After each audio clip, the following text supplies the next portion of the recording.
Well now, Flossie dear, I'm going to read you a story.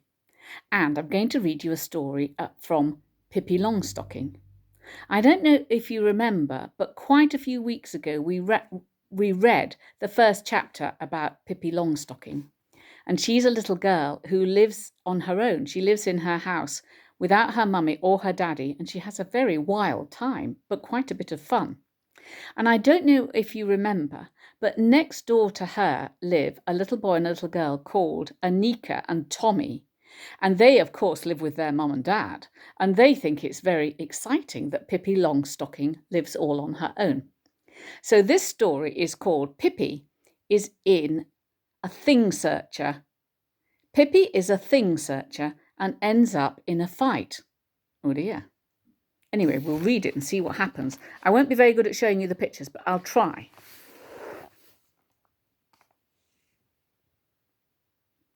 Anika woke up early the next morning. She quickly hopped out of bed and tiptoed over to Tommy. "Wake up, Tommy," she said, shaking him by the arm. "Wake up. Let's go over and see that funny girl with the big shoes." Tommy was instantly wide awake. "When I was lying here asleep, I knew something fun was going to happen today, even though I couldn't remember what it was," he said as he pulled off his pyjama top. Then they both headed for the bathroom. They brushed their teeth and washed much faster than usual.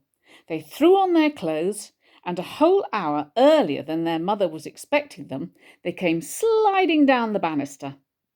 They landed right at the breakfast table, where they sat down and began shouting that they wanted their hot chocolate at once. "What's going on?" asked their mother. "Why are you in such a hurry?" "We're going to see the new girl in the house next door," said Tommy.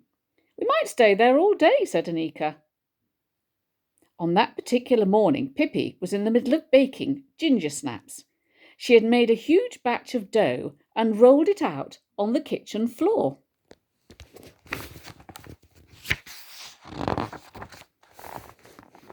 And here she is, Flossie. Look at this.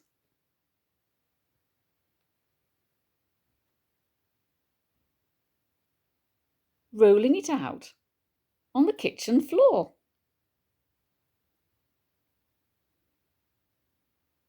She's done quite a bit already, hasn't she?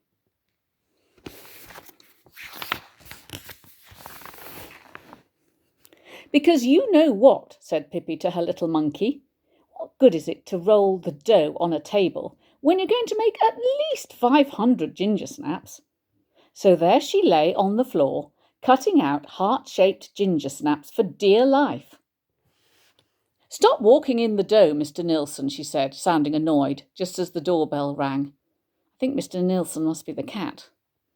Pippi jumped up to open the door. She was as white as a miller from head to foot, and when she eagerly shook hands with Tommy and Anika, a whole cloud of flour descended on them. "How nice of you to drop in," she said, shaking out her apron and making another cloud of flour. Tommy and Anika got so much flour in their throats that they had to cough. "What are you doing?" asked Tommy. "Well, if I told you that I'd been cleaning the chimney, I'm sure you wouldn't believe me, since you're as sharp as a tack," said Pippi. "The fact is that I'm baking, but I'll be finished soon. You can sit on the firewood box to wait." Pippi could certainly work fast. Tommy and Anika sat down on the firewood box to watch.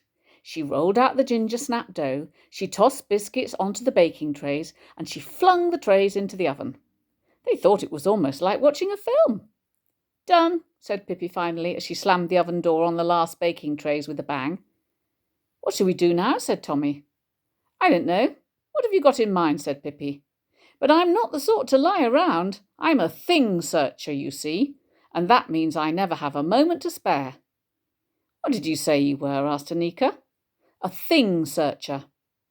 "What's that?" asked Tommy. "Someone who goes searching for things, of course. What else would it be?" said Pippi, as she swept all the flour on the floor into a little pile. "The whole world is full of things, which means there's a real need for someone to go searching for them. And that's exactly what a thing searcher does." There's only 2 little hearts on this page, but there they are. "What kind of things?" said Anika. "Oh, all kinds, said Pippi. Gold nuggets and ostrich feathers and dead mice and tiny little nuts and bolts and things like that. Tommy and Anika thought this sounded like it might be fun, and they wanted to be thing searchers too, even though Tommy said that he hoped he would find a gold nugget and not just a tiny little bolt. We'll have to see what turns up, said Pippi. I always find something. But now we better hurry before some other thing searchers show up and make off with all the gold nuggets around here. All three thing searchers set off. They thought it would be best to search around the nearby houses,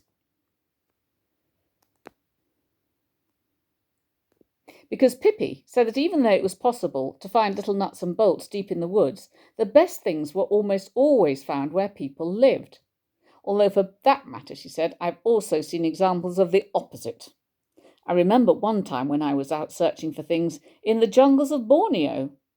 There, right in the middle of the primeval forest, where no human being had ever set foot, what do you think I found? A nice wooden leg. Later, I gave it away to an old man with only one leg, and he said that all the money in the world couldn't buy a wooden leg like that. Tommy and Anika watched Pippi to see how a thing searcher was supposed to act. Pippi ran from one side of the road to the other, shading her eyes with her hand as she searched and searched.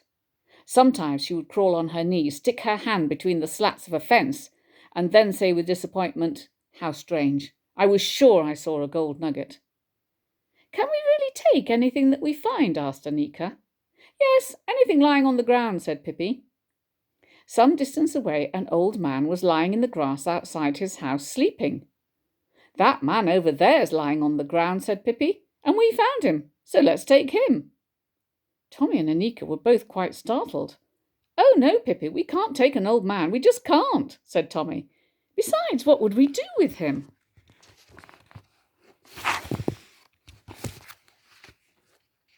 Sorry, Flossie, I can't turn the page over.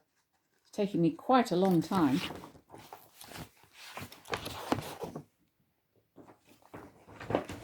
I'm nearly there.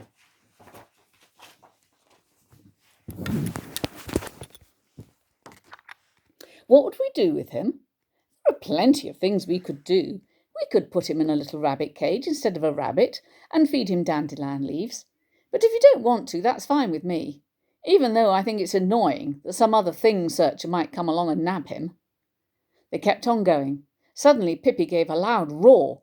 "Well, I've certainly never seen anything like this," she shouted, and she picked up a big rusty tin from the grass. "What a find! What a real find! You can never have too many tins." Tommy looked at the tin rather suspiciously and said, "What can you use that for?" "Oh, you can use this for plenty of things," said Pippi. "For instance, you can put biscuits inside it, then it becomes a nice tin with biscuits. Or you could not put biscuits inside it, then it becomes a tin without biscuits. Of course, that's not nearly as nice, but it's still a good thing." She inspected the tin, which was certainly very rusty. It also had a hole in the bottom. "It looks like this must be a tin without biscuits," she said, giving it some thought. "But you can also put it over your head and pretend it's the middle of the night." And that's what she did.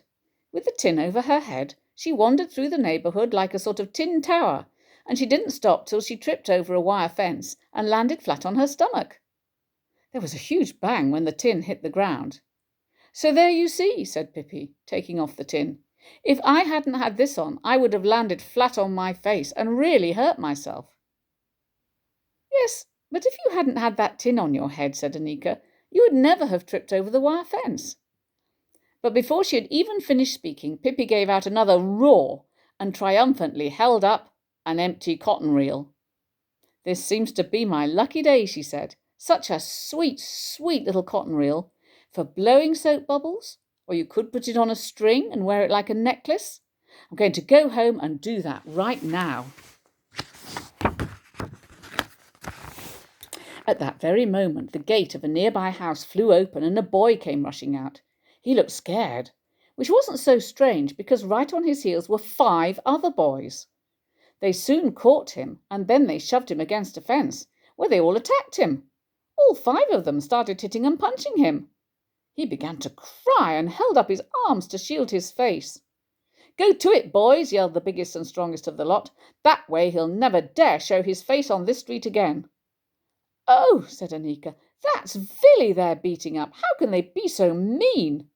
"It's that horrible Bengt. He's always fighting," said Tommy. "But 5 against 1. What cowards!" Pippi went over to the boys and tapped Bengt on the back with her finger. "Hey there," she said. "Are you planning to make mincemeat of little Villy, since all 5 of you are going at him at once?"